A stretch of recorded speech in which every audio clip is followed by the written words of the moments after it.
அரசாங்கம் அமைத்தாலும் அரசாங்கம் அமைக்கவில்லை என்றாலும் நான் மாவட்ட செயலாளர் ராஜினாமா செய்து விடுவேன். டிஎம்கேலேருந்து எதனால் நான் வெளியே வந்தீங்க? ஏன்னா 2011 வந்து அதே தொகுதியில் வந்து ஸ்டாலின் அவர்கள் வந்து நிற்கிறாரு. அவருக்காக, அவர் வெற்றிக்காக நீங்கள் வேலை செய்கிறீங்க. அது எவ்வளோ கஷ்டமாக இருந்துச்சு அப்போ உங்களுக்கு? கஷ்டமாக இருந்ததுன்னா இந்த அவருடைய அந்த ஒரு தலைமையை நிற்கிறத யாரும் எதிர்க்க முடியாது. அவர் நிற்கும்போது ஒரு நடைமுறை சரியில்லை.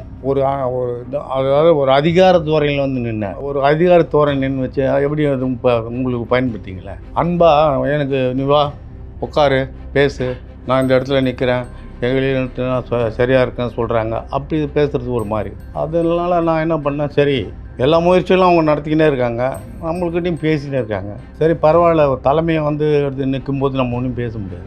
அப்போது நான் அவர்கிட்டே சொன்னேன், எலெக்ஷனில் கேம்பிங்லேயே எலெக்ஷன் முடிஞ்சு நீங்கள் வெற்றி பெற்க வச்சுருவேன். அரசாங்கம் அமைத்தாலும் அரசாங்கம் அமைக்கவில்லை என்றாலும் நான் மாவட்ட செயலாளர் ராஜினாமா செய்து விடுவேன்.